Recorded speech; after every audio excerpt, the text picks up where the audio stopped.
Desde Medellín, en Colombia, te damos la bienvenida a esta transmisión especial de íntima devoción. Somos una iglesia que cree, obedece, vive y proclama los efectos transformadores del Evangelio del Señor Jesús. Hoy nos reunimos para celebrar el culto a Dios y transmitimos nuestra señal por las redes sociales Facebook, YouTube e Íntima Devoción Radio. Descarga nuestra aplicación en las tiendas de iPhone y Android. Bienvenidos.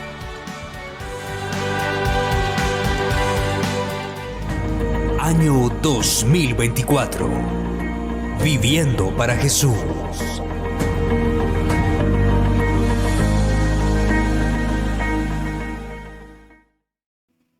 Esto es hermoso, la gloria para el Señor. Leemos en el nombre del Señor Jesús. Por eso dispónganse para actuar con inteligencia. Tengan dominio propio. Pongan su esperanza completamente en la gracia que se les dará cuando se revele Jesucristo. Como hijos obedientes, no se amolden a los malos deseos que tenían antes cuando vivían en la ignorancia. Más bien sean ustedes santos en todo lo que hagan, como también es santo quien los llamó. Pues está escrito, sean santos, porque yo soy santo. Hay hechos en la vida de uno que, por mucho que uno intente olvidar, jamás los va a olvidar.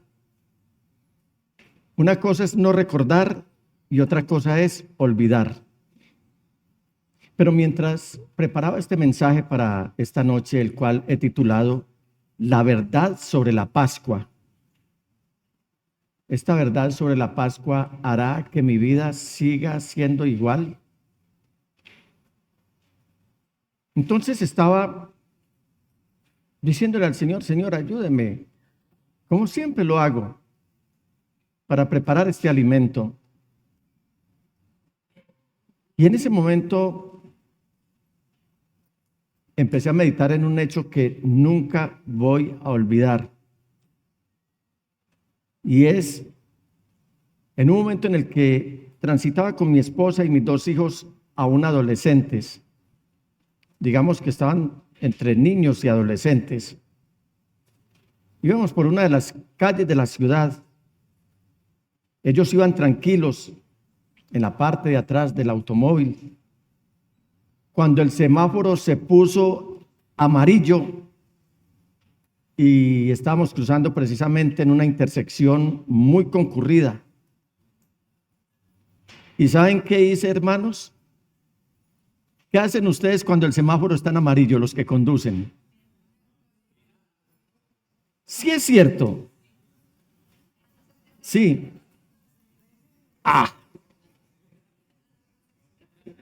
Les creo porque estamos en vigilia.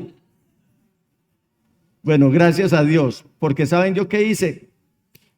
Aceleré a tiempo para pasar antes de que se pusiera en rojo.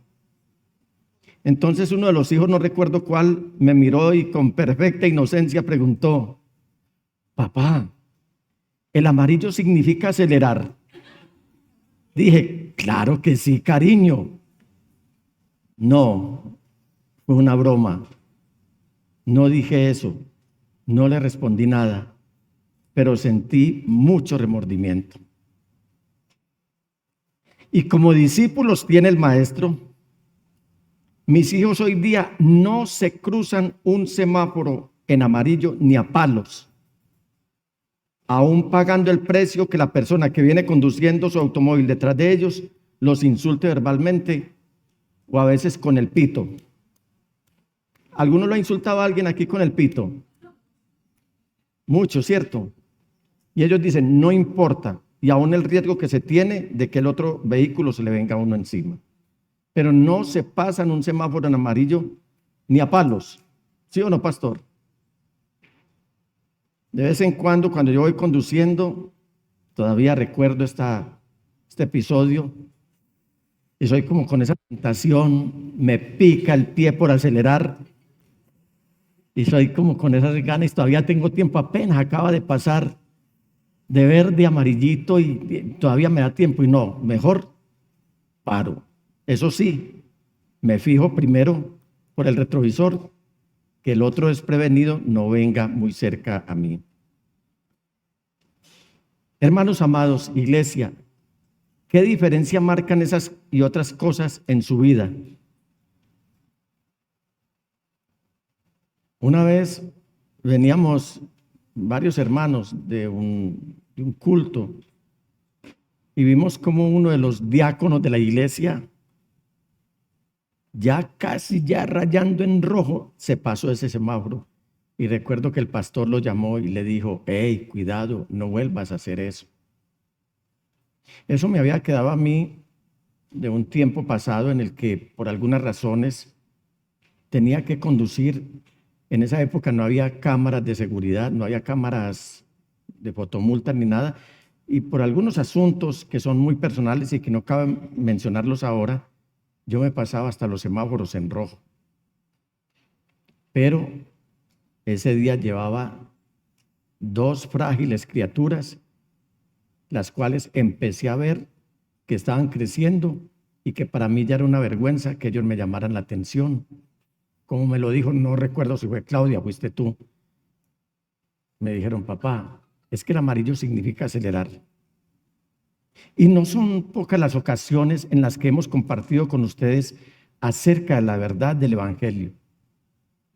Habíamos hecho una estadística de los mensajes que hemos predicado, compartido con ustedes en estos últimos 20 años. No sé si recuerdas, pastor, la cifra, pero son más de 5,000 mensajes que les hemos compartido a ustedes. En estos mensajes les hemos compartido de la muerte, de la sepultura, de la resurrección de Jesucristo. Y muchos inclusive le dicen a uno: no, yo ya sé, pastor, todo lo que usted está predicando. Es decir, pastor, ya sabemos eso, predíquenos algo más profundo. Yo ya entiendo todo eso, de que Jesucristo sí nació, que Jesucristo creció, que Jesucristo tuvo su ministerio, que Jesucristo padeció, que Jesucristo murió, que Jesucristo fue sepultado, que Jesucristo resucitó, que Jesucristo ascendió al cielo y que Jesucristo viene por segunda vez. Yo ya sé todo eso. Pero si usted lo tiene tan claro, ¿ha visto usted si esta verdad de la resurrección de Cristo Jesús ha hecho o ha marcado una diferencia en su vida? Es decir, pensemos, si Jesucristo resucitado viniera hoy aquí y se presentara delante de todos nosotros y empezara a decirnos: miren, estoy vivo, mi resurrección sí ha marcado una diferencia en su vida, o usted sigue siendo igual. Así que en esta noche, amados hermanos, les invito a que dejen sus Biblias abiertas ahí donde leímos en Primera de Pedro en el capítulo 1, donde descubriremos que los cristianos que comprenden la verdad sobre la Pascua, sobre la resurrección del Señor Jesús, comprenden que esta vida tiene que continuar mientras estamos aquí en la tierra, pero con la firme convicción de que Jesucristo se ha resucitado. En otras palabras, lo que el Señor nos está llamando es a que vivamos un estilo de vida que las personas que dicen conocer la verdad acerca de la resurrección de Cristo debemos estar demostrando todo el tiempo. En el versículo 3, el apóstol habla de la resurrección de Cristo, pero también en la misma epístola, en el versículo 21, vuelve y lo repite acerca de la resurrección de Cristo. Para Pedro, la resurrección de Cristo Jesús era muy significativa, como lo debe ser para nosotros. Y esto fue lo que hizo que marcara una diferencia entre el Pedro antes de Cristo y el Pedro después de Cristo. Si leemos el versículo 3 del capítulo 1, nos dice el amado apóstol: alabado sea Dios Padre de nuestro Señor Jesucristo, por su gran misericordia nos ha hecho nacer de nuevo. ¿Mediante qué? La resurrección de Jesucristo. Mire, cuando una persona no ha nacido de nuevo es porque no tiene claro que Jesucristo ha resucitado. El sello indeleble que debe llevar una persona, un hijo de Dios, de que Jesús sí ha resucitado, es que esa persona ha nacido de nuevo y el hombre viejo ha muerto. Y esto sí que es una lucha difícil para nosotros librar y para nosotros alcanzar la victoria. Porque dice luego que nos ha hecho nacer de nuevo mediante la resurrección de Jesucristo para que tengamos una esperanza viva. Y en el versículo 20 y versículo 21 nos dice el amado apóstol: Cristo, a quien Dios escogió antes de la creación del mundo, se ha manifestado en estos últimos tiempos, o sea, hoy, en beneficio de cada uno de nosotros. Por medio de él, diga, nosotros, diga, por medio de Jesucristo, nosotros creemos en Dios, que lo resucitó y glorificó, de modo que su fe o nuestra fe y nuestra esperanza estén puestas en Dios. ¿Qué está escribiendo el apóstol Pedro aquí?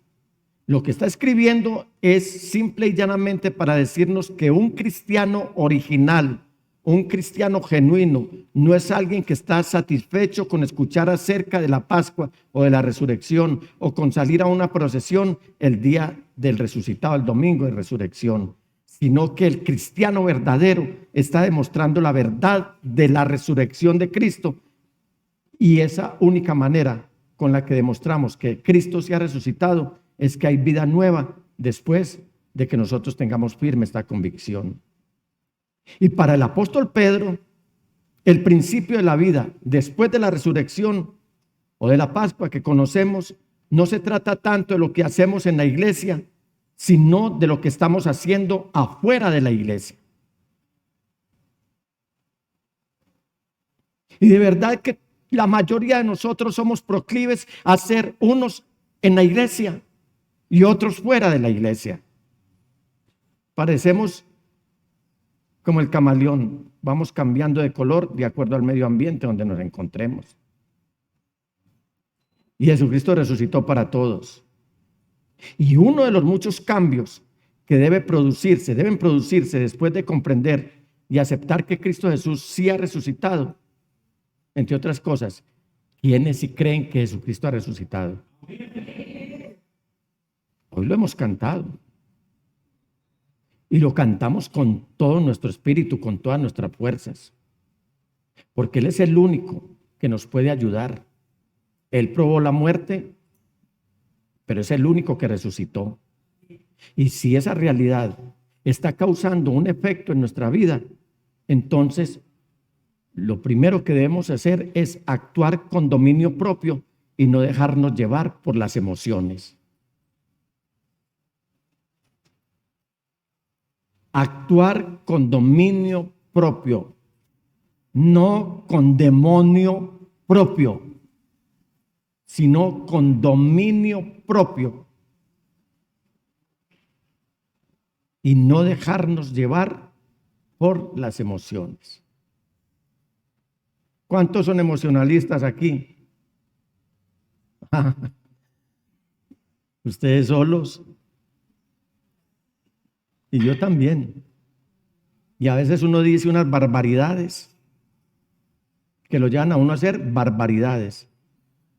Yo lo único que hago es: qué vergüenza contigo, Señor. Porque a veces creemos o pensamos que Él está en la sepultura y Él está vivo y vive para siempre. Mire cómo dice el apóstol: por eso dispónganse para actuar con inteligencia.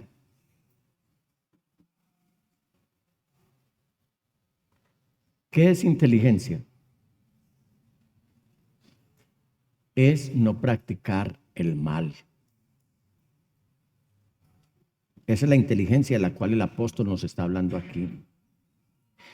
Pero nos dice: tengan dominio propio, porque su esperanza, ¿cómo? Pongan su esperanza completamente en la gracia que se les dará cuando se revele Jesucristo. Entonces usted me dirá, pastor, ¿y qué es tener dominio propio? A todas esas, ¿qué es tener dominio propio? ¿Acaso tener dominio propio no es mantenerse sobrio, no ebrio, no fuera de sí? Mis amados hermanos, yo sé que algunos de ustedes han recibido alguna vez medicamentos que los sedan. ¿Les ha pasado eso para dormirles un dolor o por alguna razón? ¿O han pasado por un quirófano y ustedes saben que el anestesiólogo empieza como con un jueguito? Ya ellos juegan con ese tema porque son expertos y le ponen a uno la mascarilla aquí y le dicen a uno, empiece a contar, y ya uno alcanza a oír. Cuando llegué a 13 se durmió. En una de mis operaciones yo iba en 16 y nada que me dormía, aunque no estaba sobrio en ese momento ya. Cuando nos seda un medicamento, a veces es como más grave el estado del enfermo cuando está sedado que por la misma causa de su enfermedad. Sobrio es estar en su sano juicio o en su juicio cabal. Y esta palabra, mantenerse sobrio, tiene un doble significado. Primero, se refiere a alguien que rehúsa intoxicarse con alcohol, alguien que se quiere librar de los efectos del vino o del narcótico. Pero con mayor frecuencia en el Nuevo Testamento la palabra hace referencia al dominio propio. Diga, el dominio propio es tomar mis decisiones con sobriedad. Entonces luego el apóstol Pedro escribe en el capítulo 4 de esta misma epístola, en el versículo 7, ya se acerca el fin de todas las cosas. ¿Ustedes lo creen? ¿Ustedes creen que ya se acerca el fin de todas las cosas? Así que para orar bien, manténganse sobrios y con la mente despejada. Y nuevamente escribe en el capítulo 5, versículo 8, practiquen, por favor lean ustedes lo que está en rojo, el dominio propio. ¿Y qué? Manténganse alerta. Su enemigo el diablo ronda como león rugiente buscando a quien devorar. Marlene me decía en estos días, mi hijo, tomate ese medicamento, que eso te ayuda para ese dolor, porque ella es testigo de los dolores tan fuertes que tenía. Tomé 2 pastillas y yo no era gente. Yo era tirado en una silla, tirado en una cama, intentaba hacer cosas. Me ponía a escribir, no podía. Tenía que volver al reposo. A la tercera vez yo le dije, mija, no me voy a tomar esa pastilla. Me dijo, mi hijo, es por tu bien. Y yo le dije, mija, si viene el Señor Jesús, que me coja sobrio, no sedado. Y todo lo que tenga que atender, no sedado, no fuera de mí. Entonces el apóstol Pedro lo que nos está diciendo en este último versículo es, practiquen el dominio propio y manténganse como alerta. ¿Por qué? Porque quien no se mantiene alerta, no tiene dominio propio, va a ser una presa fácil del enemigo, porque el enemigo si no necesita sedantes, él está alerta todo el tiempo y él está como león rugiente buscando a quien devorar. ¿Sabe a quién devora el diablo? Al que está ebrio, al que no tiene dominio propio, al que no está alerta.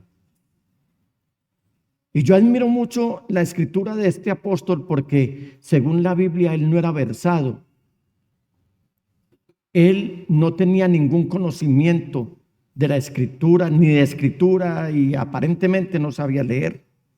Pero lo que nos está escribiendo es inspirado por el Espíritu Santo y tiene unas connotaciones como si el apóstol inspirado por el Espíritu Santo estuviera mirándonos a nosotros hoy. y todos esos descontroles que venimos teniendo como hijos de Dios a causa de la ausencia del dominio propio, de no estar alerta. ¿Por qué? Porque Él dice que debemos controlar nuestras emociones y nuestros sentimientos que pueden conducirnos a lo peor, a pecar. Sean sobrios, y mire que lo hace a manera de advertencia. Sean sobrios es una advertencia que significa no determine cómo vive basándose únicamente en sus sentimientos. A veces somos un bulto de frustraciones, un bulto de retrasos, y todo eso lo volcamos, y ahí es donde terminamos haciendo cosas que a Dios no le agradan. Ahora bien, yo le ruego el favor que no me vayan a malinterpretar, pero Pedro ya nos ha dicho que debemos ser personas alegres y gozosas. Si ustedes leen en el versículo 6, él está diciendo a la iglesia: esto es para ustedes motivo de gran alegría, a pesar de que hasta ahora han tenido que sufrir diversas pruebas por un tiempo. Ustedes lo aman, a pesar de no haberlo visto, y aunque no lo ven ahora, creen en Él y se alegran con un gozo indescriptible y glorioso. Hermanos amados, amigos, las emociones son maravillosas compañeras de viaje, pero no son buenas conductoras. ¿Recuerdan el episodio que les conté con mi familia? Ellos, mis hijos, lograron ser buenos conductores porque no se quedaron siendo compañeros de viaje. Y ahora ellos antes me dan lecciones a mí de cómo es que se debe conducir. Asegúrense, mis amados hermanos, que las emociones no estén frente al timón, frente al volante, aunque manténgalas en el automóvil. O para la gente realmente feliz, manténganlas en el carro, en la camioneta, en el automóvil, en el taxi, donde quiera que sea. No deje atrás las emociones, porque eso es parte de nuestra vida, parte de nuestro ser, eso es parte de nuestra alma. Pero asegúrese de que no conduzcan el vehículo de su vida, y mucho menos que lo estén guiando en este caminar cristiano. Porque este caminar es por fe y no por vista. No es por emociones. No sé, hermanos, si yo soy el acalorado o está haciendo calorcito. Está haciendo bueno. Entonces, si creemos en la resurrección de Jesucristo, si realmente lo entendemos, ¿qué debemos hacer? Debemos pensar bíblicamente y no quedarnos dormidos espiritualmente. Debemos actuar con dominio propio y no dejarnos llevar por nuestras emociones. Y yo les pregunto, mis amados hermanos, ¿qué han hecho ustedes por un arranque de emoción y que les ha causado dolores de cabeza que posteriormente han sido un remordimiento, en muchos casos, remordimiento que los acompaña por el resto de su vida? ¿Ustedes han actuado por alguna emoción que les ha dejado resultados funestos? ¿Cierto que sí? ¿Cuántos no le dicen a su esposa por una discusión: divorciémonos? Y la otra llega y les coge la caña. Y ahí entra a operar el orgullo. Ya no me dejo vencer, entonces voy a llevar esto hasta las últimas consecuencias. Hablaba con un hombre, un consejero matrimonial, y él recibió una pareja de esposos que se iban a divorciar. Los saludó, dialogaron amenamente, y ya cuando llegaron al meollo del asunto, él le preguntó al esposo: bueno, ¿y tú por qué te vas a divorciar? Y él le dijo, doctor, francamente, no sé. Y casi le canta la canción que dice, que lo diga ella, yo no, que lo diga ella. Y el doctor volteó y le preguntó a ella, ¿y por qué te vas a divorciar tú? Y entonces ella le dice, ¿y cómo es él? No había un motivo para un divorcio, pero se iban a divorciar. ¿Cuántas veces caíste en las redes de personas que tramaron para ti un daño y te endulzaron tus oídos? Terminaste prestando la cuenta para que consignaran dineros ilícitos. Terminaron alegrándote el oído para que cometieras un delito y cuando despertaste, dijiste, ¿qué hice por Dios? Hermanos amados, la iglesia de todos los tiempos y especialmente la del siglo XXI, el apóstol Pedro lo está diciendo en estos últimos tiempos, o sea, ahora, deben medir su estatura espiritual por el dominio propio que está manejando para tomar las decisiones y mantenerse sobrios. ¿Por qué el apóstol estará diciendo que estemos alerta o sobrios o en sano juicio o con dominio propio? Él está diciendo porque hay un enemigo que anda como león rugiente buscando a quien devorar.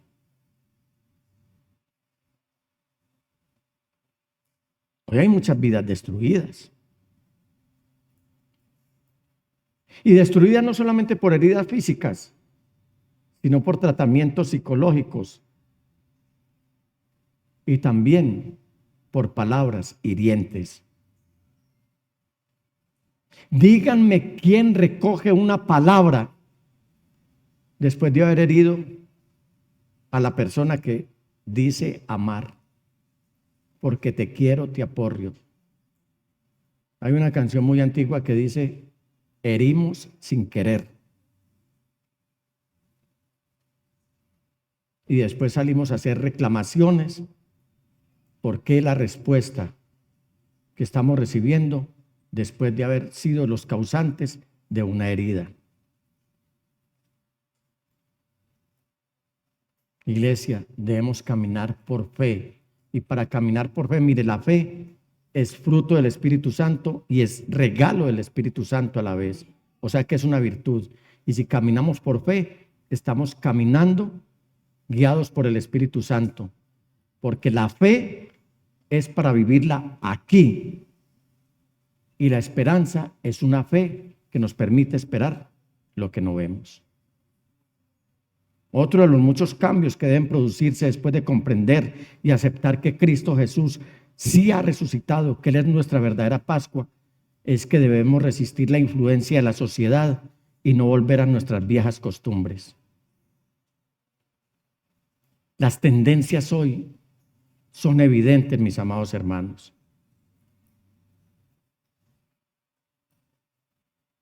Hoy uno ve como algunos creyentes están discutiendo todo lo que se está viviendo en la vida nacional. Le estamos haciendo el juego al enemigo.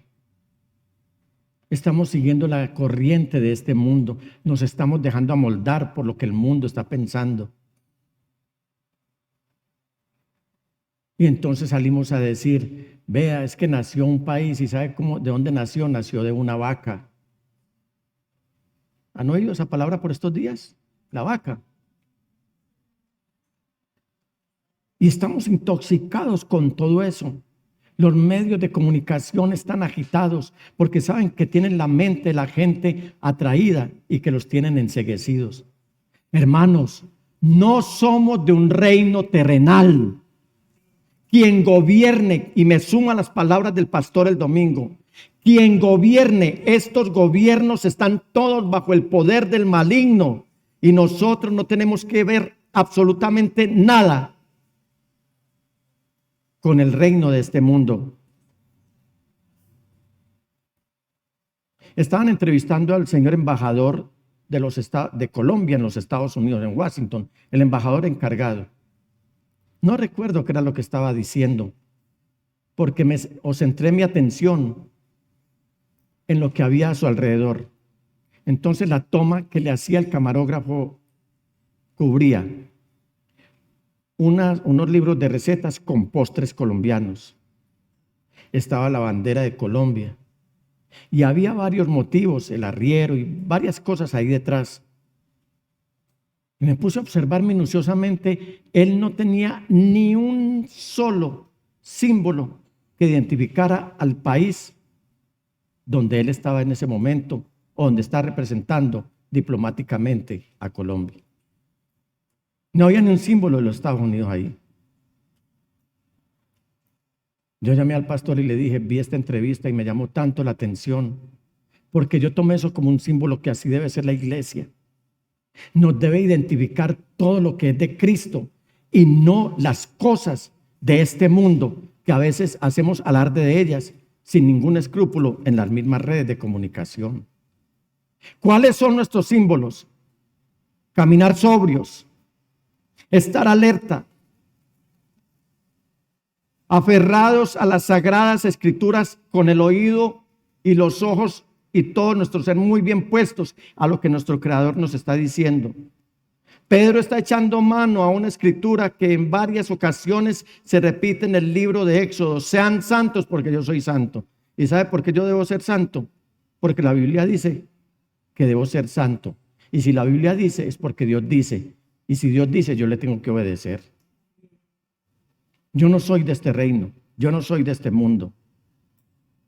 No nos dejemos distraer, no nos dejemos influenciar por la sociedad. No permitamos que el mundo nos regrese a las viejas costumbres. Mire el versículo 14 como nos lo dice.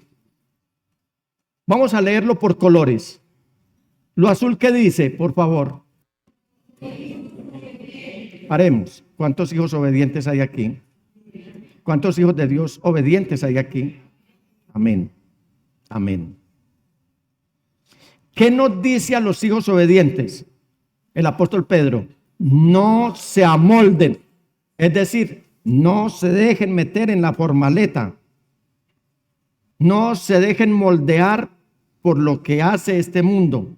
Vamos a lo verde. No se amolden, ¿a qué?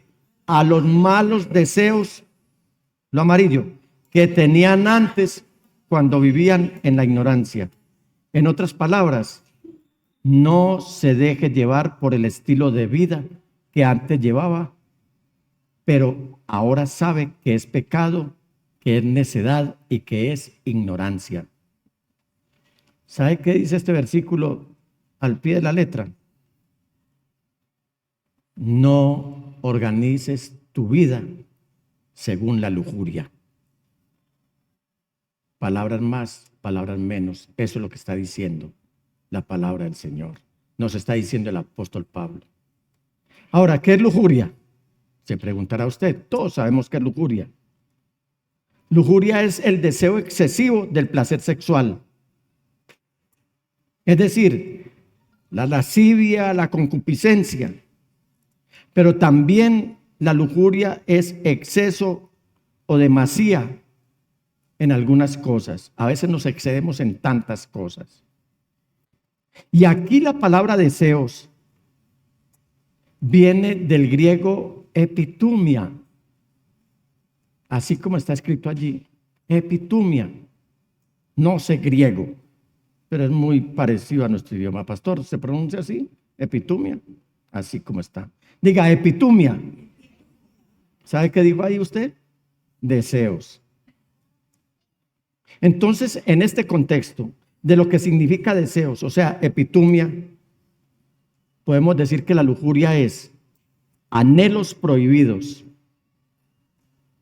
impulsos sensuales, anhelos malvados, motivaciones injustas, deseos carnales, querer cosas que no nos pertenecen, en otras palabras, raterismo o robo.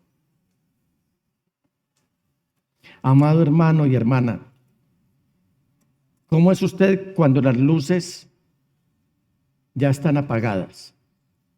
¿Cómo se comporta usted cuando las luces para su vida están apagadas? ¿Cómo es usted cuando las luces están encendidas, pero todos los que lo rodean pertenecen a la oscuridad? ¿Cómo es usted con la gente del mundo cuando usted es la única luz? ¿Cómo es usted con ellos? ¿Cómo nos estamos comportando cuando la luz está apagada y cuando la luz está encendida? ¿Cómo nos estamos comportando en la iglesia? ¿Cómo nos estamos comportando fuera de ella? ¿Cómo nos estamos comportando en nuestro trabajo, en nuestro colegio, en la universidad? Porque, mire hermanos, nos llegan quejas de un colegio donde nuestros jovencitos están estudiando, algunos de nuestros jóvenes que a uno lo dejan avergonzado, porque esto es para todos. ¿Cómo nos estamos manejando? Hay quejas de empleadores que dicen, lo contraté porque era cristiano y es el peor de los trabajadores. Hay quejas de vecinos que dicen, mire, dicen ser cristianos, pero los escándalos son de policía y todo. Iglesia, cuidado con la influencia de su mundo, el mundo donde ustedes se están moviendo. Porque la influencia de su mundo es implacable, es sin misericordia. La influencia de su mundo es poderosa, pero es destructiva. Si alguien tenía conocimiento de causa en cuanto al poder de esta influencia, era el apóstol Pedro. Hace unas semanas mi esposa Marlene me comentó cuán profundo había caído el apóstol Pedro cuando negó a Cristo. Estábamos haciendo el devocional y ella me decía, mi hijo, qué profundo cayó Pedro cuando negó al Señor Jesús. Por esos días ella había estado estudiando la vida de los discípulos y notó que Pedro fue el que hizo la increíble declaración de que Jesús es Dios encarnado. En Mateo, y esto está en Mateo capítulo 16, versículos 13 al 16, el Señor les preguntó a sus discípulos, vamos a leer el texto. Cuando llegó a la región de Cesarea de Filipo, Jesús preguntó a sus discípulos, ¿quién dice la gente que es el Hijo del Hombre? Le respondieron, unos dicen que es Juan el Bautista, otros que Elías y otros que Jeremías o uno de los profetas. ¿Y ustedes quién dicen que soy yo? Tú eres el Cristo, el Hijo del Dios viviente, afirmó Simón Pedro. Pero ¿sabe qué pasó con el amado pescador? Unos días después, Pedro negó conocer a Cristo Jesús. Yo voy a leer el pasaje bíblico y ustedes van a leer conmigo lo que encuentren en letras de otro color. Vamos entonces, muy atentos. Voy a leerlo más despacio y ustedes me van a colaborar. Prendieron entonces a Jesús y lo llevaron a la casa del sumo sacerdote. Pedro lo seguía de lejos. Pero luego, cuando encendieron una fogata en medio del patio y se sentaron alrededor, Pedro se les unió. Una criada lo vio allí sentado a la lumbre, lo miró detenidamente y dijo, este estaba con él. ¿A dónde estaba Pedro? ¿Sentado a dónde? La luz estaba encendida, pero ahí no había sino oscuridad. Una criada lo vio allí sentado a la lumbre, lo miró detenidamente y dijo, este estaba con él. Pero él lo negó. Muchacha, yo no lo conozco. Poco después lo vio otro y afirmó, tú también eres uno de ellos. No, hombre, no lo soy, contestó Pedro. Como una hora más tarde, otro lo acusó. Seguro que este estaba con él. Miren que es Galileo. Hombre, no sé de qué estás hablando, replicó Pedro. En el mismo momento en que dijo eso, cantó el gallo. El Señor se volvió y miró directamente a Pedro. Entonces Pedro se acordó de lo que el Señor le había dicho. hoy mismo, antes de que el gallo cante, me negarás 3 veces. Y saliendo de allí, lloró amargamente. Ahora la pregunta es, ¿por qué lloró Pedro? ¿Sabe por qué lloró Pedro? Porque él sintió el peso de su propia falla. Pedro lloró porque antes había deseado pelear por Jesús. Ahora esa valentía no era otra cosa sino confusión. Mire cómo había cambiado Pedro en unos momentos. Pedro lloró porque había quedado un poco sin motivación, recordando el episodio que antes se había presentado en el huerto cuando Jesús le rechazó su intento de rescate. ¿Recuerdan cuando él sacó su espada y le cortó la oreja? Eso no era que tenía mucha puntería. Él le iba a cortar la cabeza, el otro porque le desquitó y le agarró solamente la oreja. Todo eso lo está recordando Pedro en ese momento. Pedro lloró porque había negado al que sinceramente le había dicho que lo amaba. Pedro experimentó la influencia del mundo. Él experimentó la influencia de todo lo que había oído. Él experimentó todo lo que el mundo quería hacer de Pedro y supo lo que es volver a las viejas costumbres. El llamado es, si Cristo ha resucitado, no volvamos a las viejas costumbres. Que seamos hombres, que sean mujeres nacidas de nuevo, que sean jóvenes nacidos de nuevo, que sean niños nacidos de nuevo. Así que él aquí escribe con el dolor de la experiencia personal cuando nos dice, sigan al Salvador Jesús, no vuelvan a sus antiguas costumbres mundanas. ¿Ustedes notaron los verbos que pronunció Pedro? ¿Cuál fue el primer verbo que él pronunció?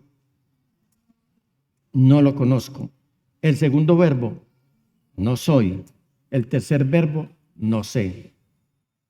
Sabe que con un mal comportamiento de nosotros y por dejar que el mundo marque su influencia sobre nosotros, terminamos diciendo, no lo conozco, no lo soy y no sé. Y vamos a poner este ejemplo. Si ustedes me preguntan a mí por Marlene, alguien que me pregunte en esta noche, pastor y su esposa, ¿quién me quiere preguntar? A ver.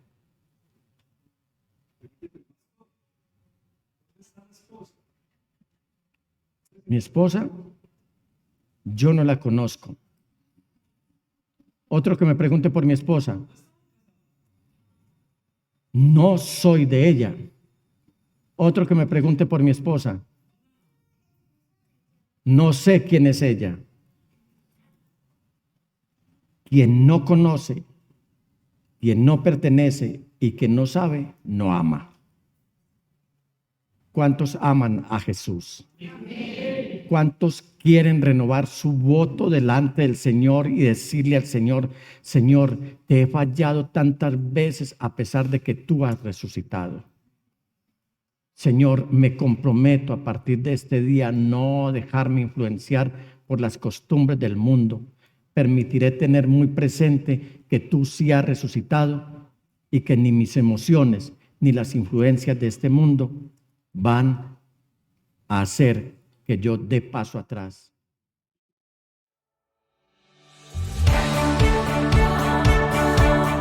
Desde Medellín, en Colombia, te agradecemos por estar en sintonía de esta transmisión especial de Íntima Devoción. Somos una iglesia que cree, obedece, vive y proclama los efectos transformadores del Evangelio del Señor Jesús.